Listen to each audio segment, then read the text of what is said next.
Hello and welcome to yet another edition of the Full Force News Burst, brought to you by GeneralsJoes Reborn.com, with me as your host, Chris "How's your Father McLeod, aka Diagnostic 80. Joining me today to talk about the casting of Stephen Allerick as Snake Eyes' father is Justin "Who's Your Daddy" Bell. So without further ado, let's get stuck into this hideous news burst. I'm just kidding. Earlier today, Deadline broke the news that Stephen Allerick, famous for his role as Benji Draper on The Expanse, was cast as Snake Eyes' father for the upcoming movie. IMDb had the role attached to Maynard Begang earlier in the year, so it was a surprise to us when the news appeared during the day. With the Vancouver filming over and production moving to Tokyo, Japan, it's interesting that we are still getting casting news at this stage, but not necessarily surprising, given the rush to meet the strict filming deadlines and a fast approaching October 2020 release date. The article on Deadline also confirmed a plot point that we have discussed many times on the show regarding Snake Eyes' motivations during the film. The G.I. Joe spin-off follows Snake Eyes, who, while on a hunt for the man who murdered his father, travels to Japan and trains with the ancient Arashikage ninja clan. The article also highlighted the fact that Storm Shadow is his enemy in the film, but we shall see what direction they go in closer to release. Justin, it appears they went with a more high-profile actor for this role, despite the fact they'll be killing him off early on. Thoughts on why they decided to do this and so late in the game?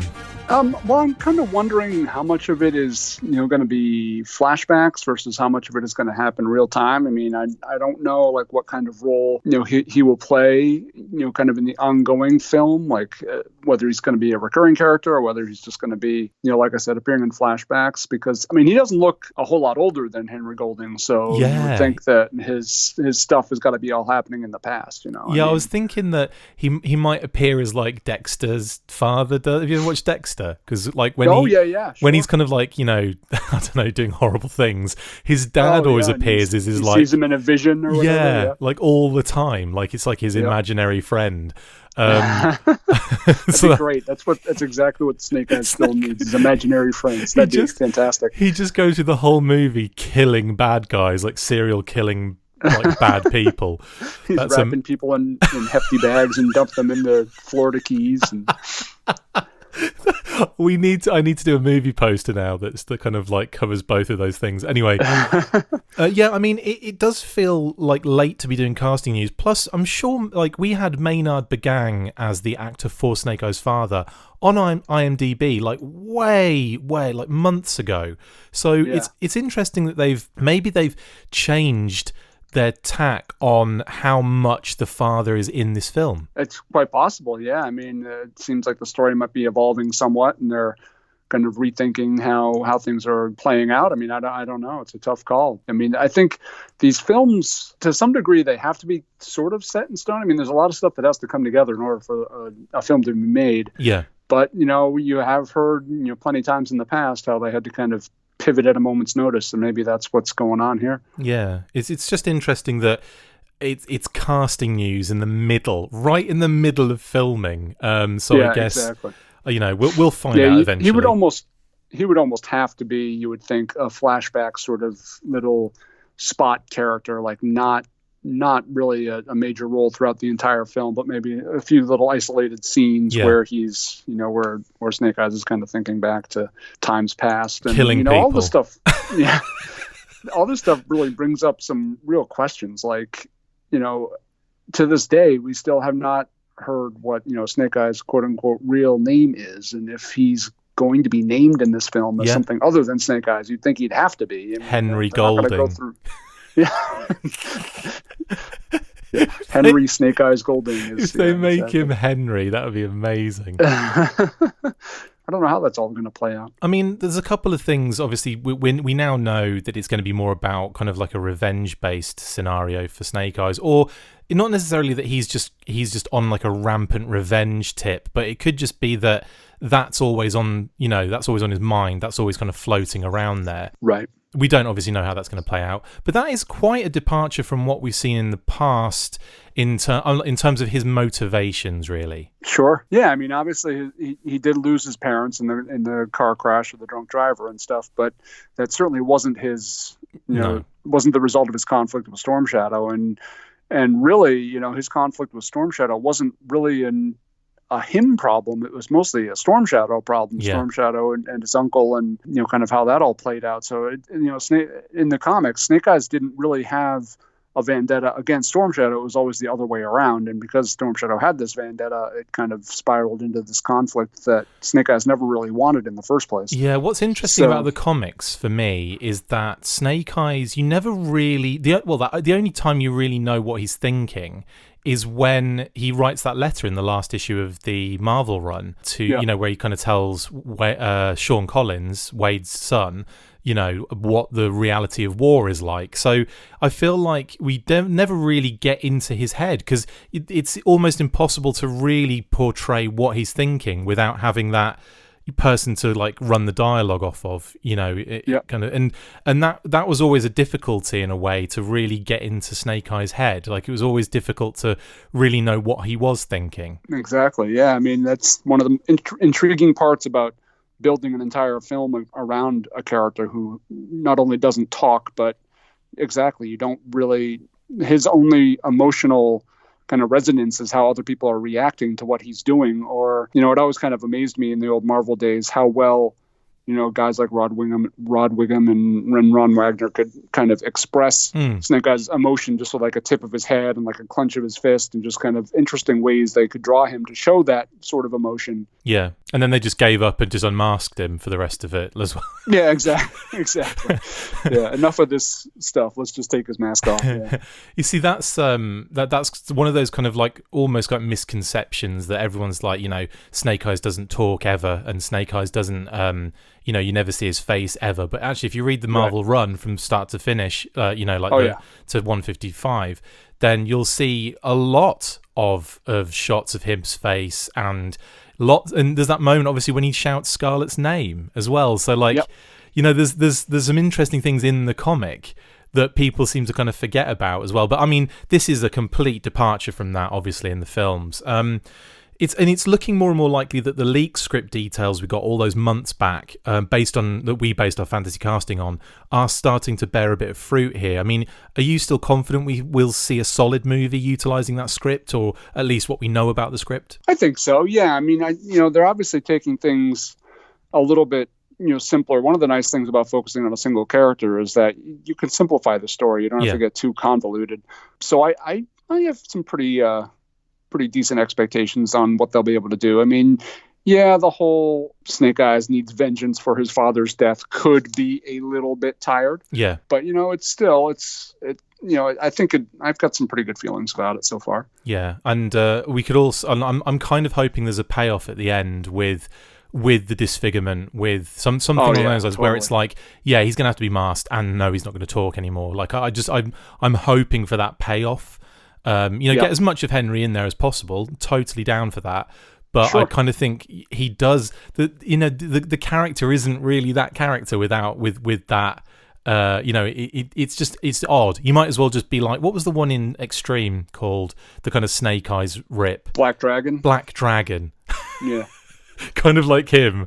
That's what it end up being. It's really interesting because that was such a huge part of what made Snake Eyes what he was. It's somewhat different in a way than all these Marvel. A lot of comparisons are always made to the Marvel Cinematic Universe and kind of how they're handling this sort of thing.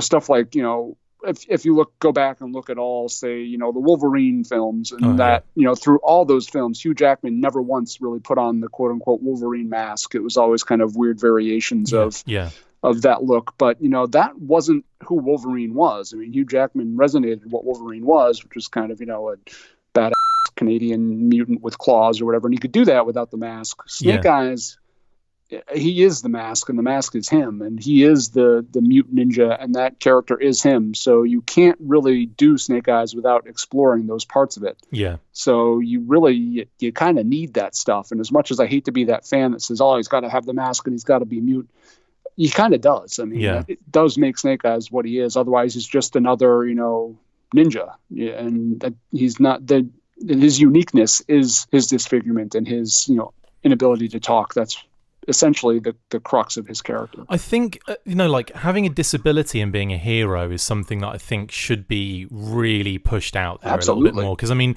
we're always seeing like, bad guys with scars. And it's like there are people like with disfigurements who are just, constantly just having to, look when they're watching kind of movies and media, always being portrayed as the bad guy effectively, because it's not the norm. It's not, like attractive or whatever. And I kind of feel like Snake Eyes being messed up like in the face, and then also the guy can't actually talk, and it's a disability, but look how bad he is, and heroic and amazing as a character. I think that is something that kind of needs to be pushed a little bit as well. I think that's something that I think Larry always did really well on the down low as well. It was never really in your face, and he would always like have really strong female characters in his comics, and have really, I don't know, just he always kind of, and rereading that whole Marvel run again, it's interesting to see, that stuff coming out that I didn't notice before as well. Oh, totally. I mean, you bring up some really good points in that, and Larry did this in an understated way, which is amazing to me, that, he was very subtle about the fact that, Snake Eyes, he does have a disability of a sort, and he's able to kind of overcome that to be this bad hero, but he does have that frustration with not being able to express his emotions, and you've got to wonder, how much that really drives him to be the kind of guy that he is. And it would be really cool if they explored that, not just be like, oh, Snake Eyes is a bad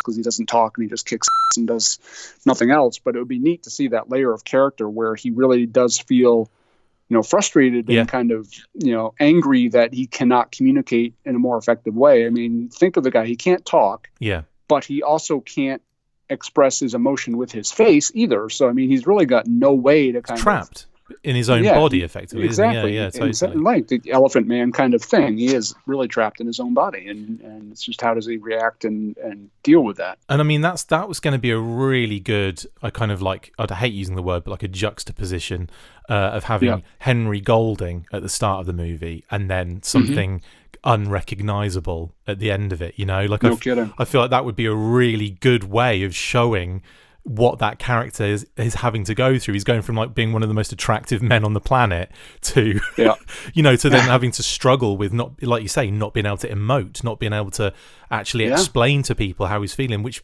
inside you must be just screaming, to kind of do that. So that's all interesting points. And also one last thing, it's interesting to hear, I mean, it was probably more the general vagueness of the article, or the writer of the article. Probably, I'm not sure how well they know G.I. Joe in any case. I'm not sure how well any of these kind of writers or news platforms really understand G.I. Joe. A little bit of research is going to dig up the fact that Storm Shadow is on the Cobra side, but not much of that research, unless you go deep, is going to tell you about the fact that he goes back to the G.I. Joe team. So, without that, they're just saying that his Storm Shadow is, his enemy.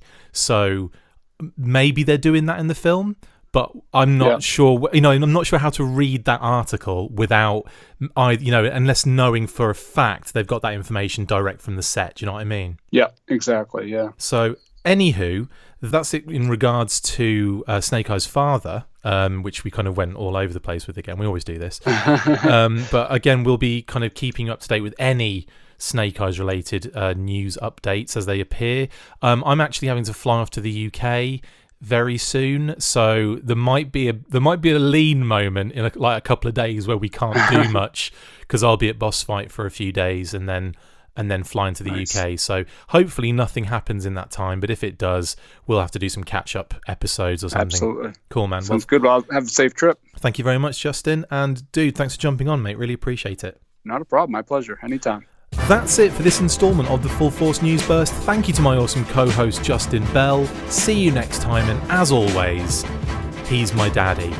I mean, Full Force. Make sure you get involved with the discussion by liking, sharing and commenting on these videos, and as always, you can keep up with the show after listening by following on Twitter @TheFullForce. Force, liking the Facebook page, facebook.com/The Full Force, and if you would like to contact the show, you can message us on either of those platforms with feedback or questions. We have also started a Patreon page, so if you want to see your name up in lights on these videos or enjoy exclusive bonus content, then check out patreon.com/The Full Force Podcast, or click the link on any of the posts this podcast appears in. Full Force.